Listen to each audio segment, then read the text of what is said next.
नमस्कार मंडळी, राम राम। आज आपण करणार आहोत थालीपीठाची भाजणी। तर भाजणीसाठी लागणारं साहित्य पाहूया।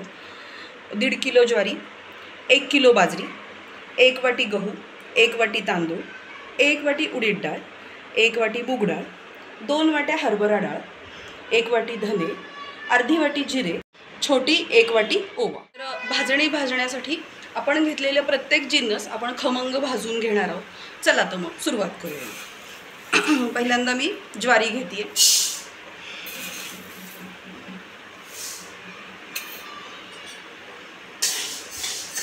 कढईमध्ये ज्वारी अगदी खमंग भाजायची आहे, म्हणजे अगदी लाही फुटेपर्यंत भाजायची।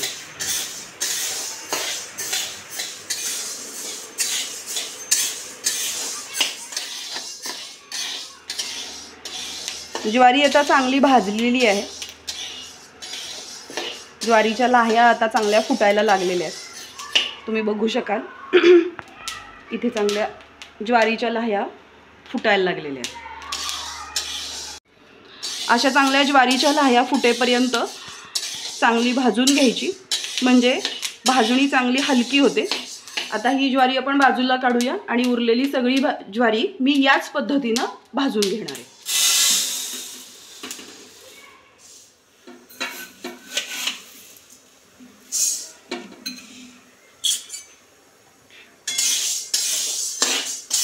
अशा प्रकारे मी सगळी ज्वारी खमंग भाजून घेतलेली आहे आणि परातीत मी काढून घेतली। ज्वारी भाजून संपलेली आहे। आता मी घेते बाजरी। तर यातली अर्धी बाजरी मी आता कढईत घेतली आहे आणि ती आता मी भाजणार आहे।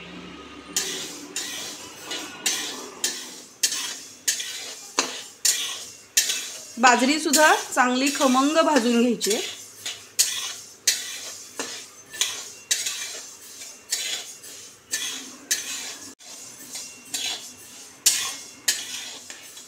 बाजरी आपली खमंग भाजलेली आहे। आता मी ती परातीमध्ये काढून घेणार आहे।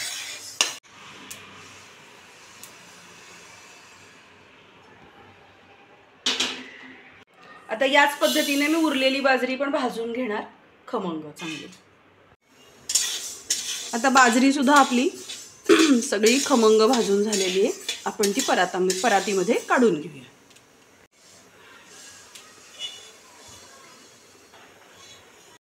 आता आपण तांदूळ भाजून घेऊ।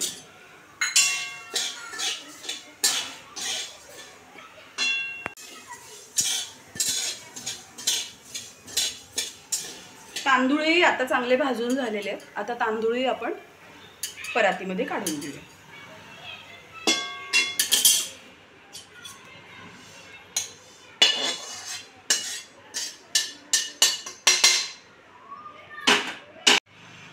आता आपण गहू भाजून घेऊया।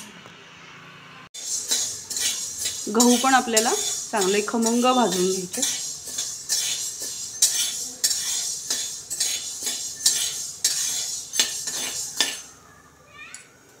गहू आता आपले भाजलेले आहेत, खमंग भाजले। गहू पण आता तडतड उडायला लागलेले, तुम्ही बघू शकता।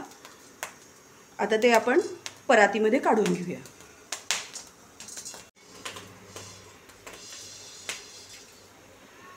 आता भाजून घेऊयात आपण हरभऱ्याची डाळ।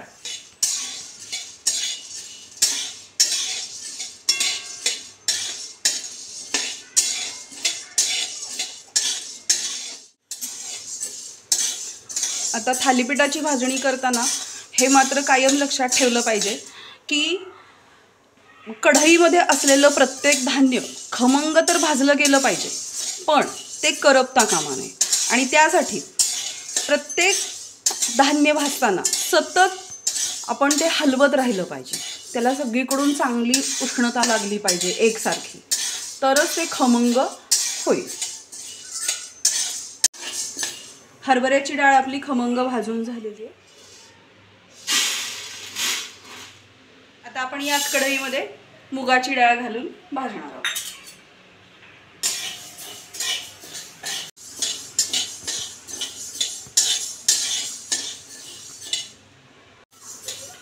भाजणीमध्ये मी जे धान्यांचं प्रमाण वापरलेलं आहे ते प्रमाण तुम्ही थोडंफार कमी जास्तही करू शकता, त्याने तसा भाजणीला काहीही विशेष असा फरक पडत नाही. आणि दुसरी गोष्ट म्हणजे मी जे डाळी वापरलेले आहेत त्याच्याऐवजी तुम्ही अखंड मूग, अखंड हरभरे, अख्खे उडीद असंही वापरू शकता डाळींऐवजी.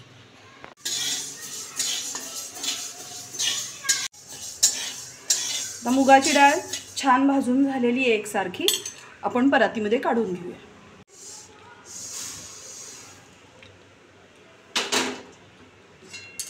आता कढईमध्ये उडदाची डाळ भाजून घेऊया.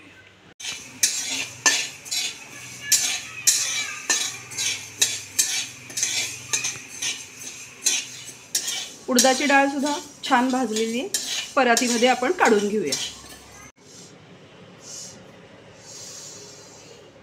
धने भाजून घेऊया.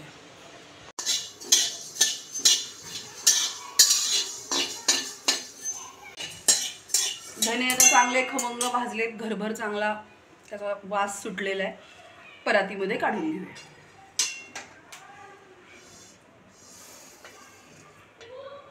धन्यानंतर आपण जिरे भाजून घेऊया.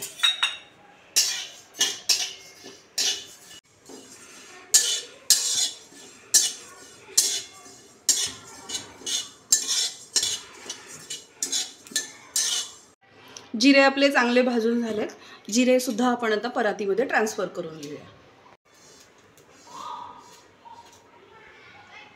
आता ओवा भाजायचा आहे.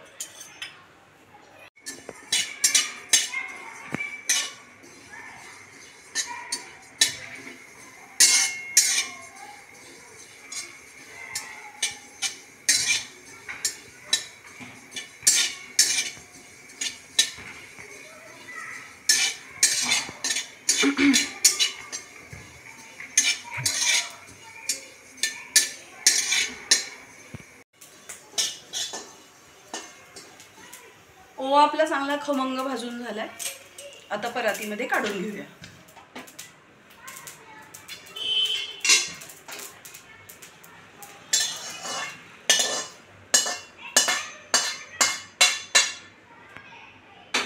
आता ही सगळी भाजलेली जी धान्य आहेत ती अजून गरम आहेत, ती गार झाल्यानंतर मी गिरणीतून व्यवस्थित थोडीशी जाडसर दळून आणणार आहे आणि मग आणल्यानंतर मी तुम्हाला दाखवेनच.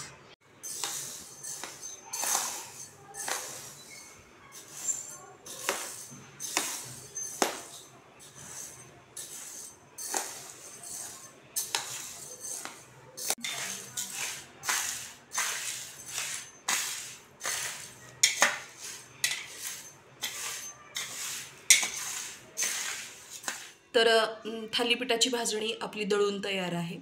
तुम्हाला ही रेसिपी कशी वाटली हे अवश्य कळवा. रेसिपीला लाईक करा, शेअर करा, चॅनलला सबस्क्राईब करा.